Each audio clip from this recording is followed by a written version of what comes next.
నమస్తే, welcome to our channel. నేను మీ సిరి. Strong రూమ్లో ఉన్న ఈవీఎం మిషన్స్ని ఇజ్రాయెల్ టెక్నాలజీతో ట్యాంపరింగ్ చేసే అవకాశం ఉంది అన్నట్టుగా వార్తలు వస్తున్నాయి. దీనికి ఒక ఐపీఎస్ ఆఫీసర్ కూడా సహకరిస్తున్నట్టు కూడా వార్తలు వస్తున్నాయి. ఇందులో ఎంతవరకు వాస్తవం ఉంది అనేది మనకు వివరించడానికి మనతో పాటు ఉన్నారు ప్రముఖ senior journalist, political analyst CS Rao గారు. నమస్కారం సార్. సార్, ఇప్పుడు స్ట్రాంగ్ రూమ్లో అయితే ఈవీఎం మిషన్స్ ఉన్నాయి.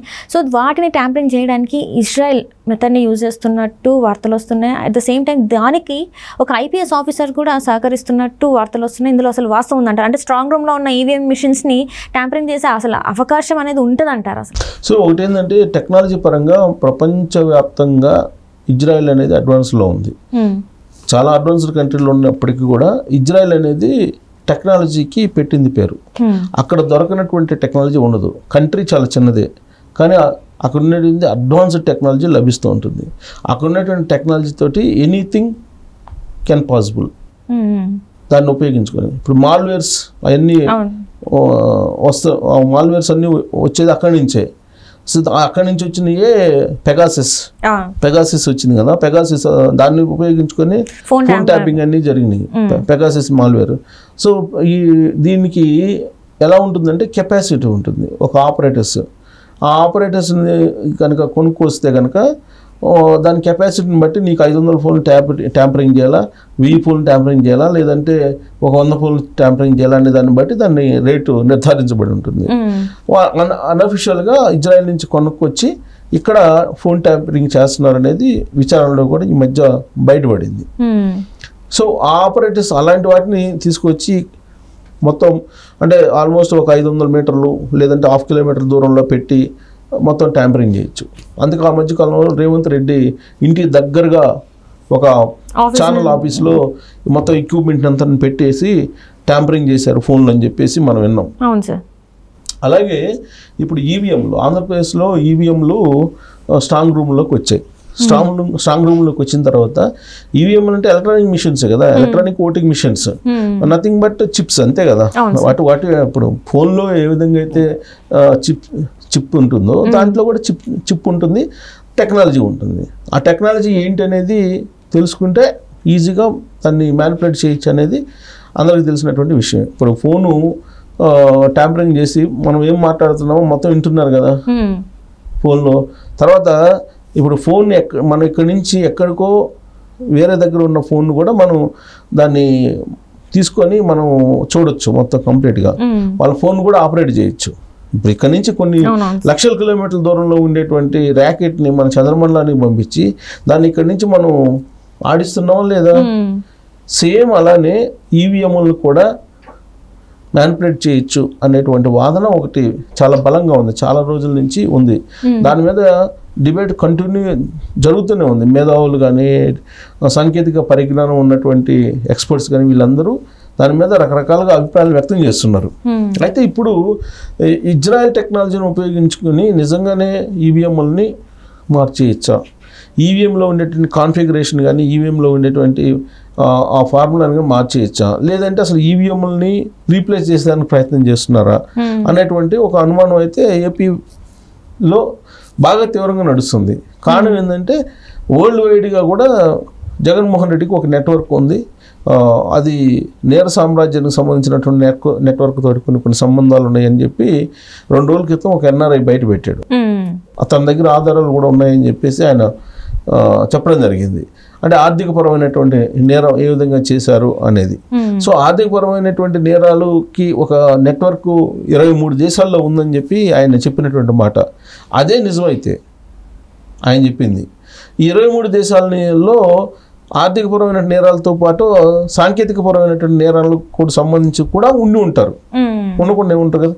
ఆర్థికపరమైనటువంటి నేరాలకి 23 దేశాల నెట్వర్క్ ఉందంటే నెక్స్ట్ అధికారంలో రావడానికి ఈ సాంకేతికపరమైనటువంటి టీం కూడా ఉండదని చెప్పి అనుకోలేం కదా. ఒకవేళ అదే ఉంటే కనుక, అలాంటి నెట్వర్క్ ఉంటే కనుక ఇప్పుడు ఇజ్రాయెల్ నుంచి ఏదన్నా కొత్త ఆపరేటర్స్ తీసుకొచ్చి ఈ ఈవీఎంలు ఏమన్నా మార్చే అవకాశం ఉందా? అందుకే ఇటీవల కాలంలో గుంటూరులో స్ట్రాంగ్ రూమ్లో పెట్టినటువంటి ఈవీఎంల పక్కనే కొంతమంది పార్టీ చేసుకున్నారు.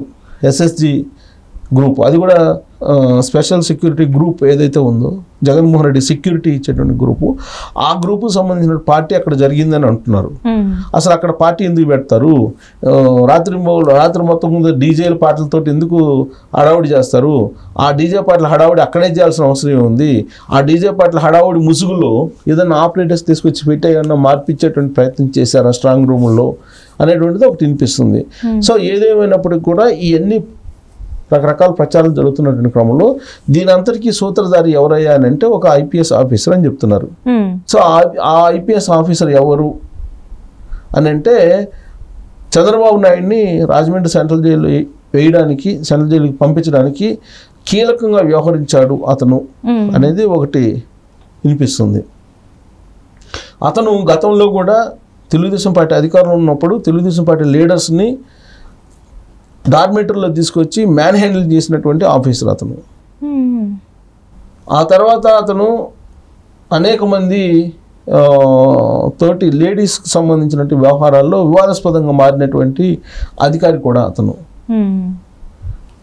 మారినటువంటి పరిస్థితుల దృష్ట్యా జగన్మోహన్ రెడ్డి సన్నిహితంగా చేరాడు. జగన్మోహన్ రెడ్డికి సన్నిహితుడయ్యి జగన్మోహన్ రెడ్డి మనసులో ఏముందో దాన్ని నెరవేర్చడానికి ఆయన ముందుగానే తన తెలివిని ఉపయోగించేవాళ్ళు, తన ఐపీఎస్కి సంబంధించిన మేధస్సునంతా కూడా జగన్మోహన్ రెడ్డికి ఉపయోగించేవాళ్ళు అనేది వినిపిస్తూ ఉంది. దాంట్లో భాగంగానే మొత్తం ఫోన్ ట్యాపింగ్ కూడా ఆంధ్రప్రదేశ్లో జరుగుతుంది.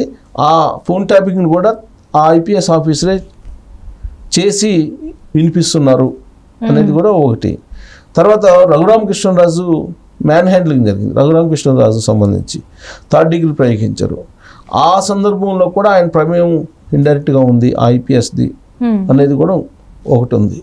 సో ఇప్పుడు ఆయన టెక్నాలజీ పరంగా కూడా తనకి స్వేచ్ఛ ఉంది, ప్లస్ ఇంకో రకరకాల దేశాల్లో ఎక్కడెక్కడ ఏమున్నాయి ఇలాంటి సాంకేతికపరమైనటువంటి ట్యాంపరింగ్ విషయంలో అనేది కూడా ఆయనకు అవగాహన ఉంది అనేది ఒకటి పోలీస్ వర్గాల్లో వినిపిస్తూ ఉంది. ఎందుకనంటే ఆయన నిఘాకు సంబంధించినటువంటి అంశాల్లో ఆయన చాలా కాలంగా నిష్ణాతులుగా ఉన్నారు.